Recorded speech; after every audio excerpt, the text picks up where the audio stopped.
Hi all, എല്ലാവരും സുഖമായിട്ടിരിക്കുന്നതെന്ന് വിശ്വസിക്കുന്നു.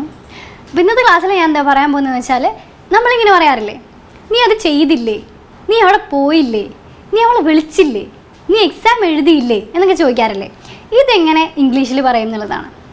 Okay, അതിന് നമ്മൾ യൂസ് ചെയ്യുന്നതാണ് ഡിഡൻറ്റ് എന്ന് വെച്ചാൽ ഡിഡ് നോട്ട് എന്നുള്ളത് സെൻറ്റൻസിൻ്റെ ഫസ്റ്റ് വയ്ക്കും. ഇപ്പോൾ ഒരു എക്സാമ്പിൾ പറയുകയാണെങ്കിൽ, നീ അത് ചെയ്തില്ലേ, didn't you do it, didn't you do it, നീ അത് ചെയ്തില്ലേ. അതുപോലെ നീ അവളെ വിളിച്ചില്ലേ, didn't you call her, didn't you call her. അതുപോലെ നീ എക്സാം എഴുതിയില്ലേ, didn't you write the exam.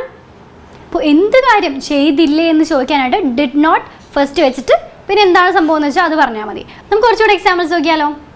നീ അവനെ മീറ്റ് ചെയ്തില്ലേ എന്നെങ്ങനെ ചോദിക്കും, ഡിഡ്ന്റ് യു മീറ്റ് ഹിം. നീ ആ സിനിമ കണ്ടില്ലേ, didn't you see the movie.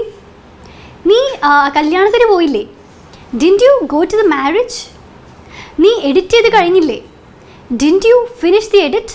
നീ സ്കൂളിൽ പോയില്ലേ, didn't you go to school.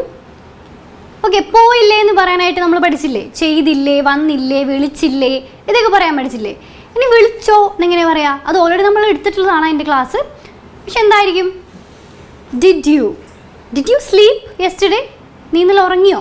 നീ ഉറങ്ങിയില്ലേ എന്നാണെങ്കിലോ, നീ ഇന്നലെ ഉറങ്ങിയില്ലേ അങ്ങനെയാണെങ്കിലോ, ഡിഡ്ന്റ് യു സ്ലീപ്പ് യെസ്റ്റർഡേ. വ്യത്യാസം മനസ്സിലായോ? ചെയ്തോ ചെയ്തില്ലേ. ചെയ്തോ എന്നാണെങ്കിൽ ഡിഡ് യു, ചെയ്തില്ലേ ഡിഡ്ന്റ് യു.